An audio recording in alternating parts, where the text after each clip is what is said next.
La paix de l'hiver à Daniel Fouquet. Dans l'horizon d'hiver vaste, uniforme et vide, le ciel était d'azur, l'air paisible et limpide. La neige étincelait sur le sol et les arbres, en cristaux infinis, plus blancs que ceux des marbres, qui viennent d'être ouverts par le choc du marteau. Nul cri, nul bruit de vent, de ramure, ni d'eau. Un immense silence avait rempli l'espace. Tout était suspendu.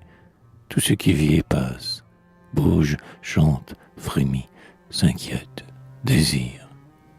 Comme les mouvements aux vannes du porphyre, semblaient être fixés par le repos final, dans un indestructible et lucide cristal.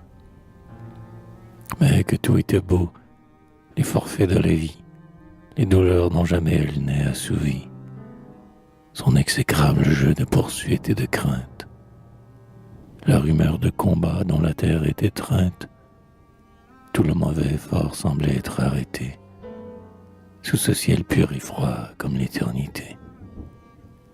Dans ce puissant sommeil de neige et de givre, mon cœur, lourd de chagrin, était surpris de vivre.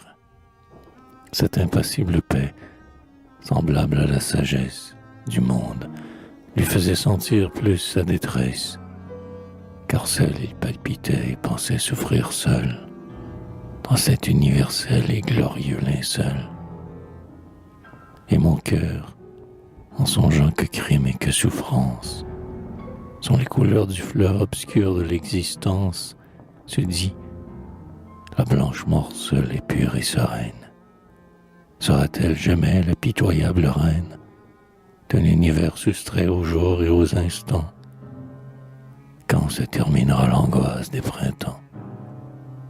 Mais, par-dessus le front blême d'une colline, dans la clarté de l'air, si froide et cristalline, que des pleurs n'auraient pu naître en sa sécheresse, montant comme un présage et comme une promesse, et s'emparant du ciel par son éclat accru, le grand globe gelé de la lune apparut.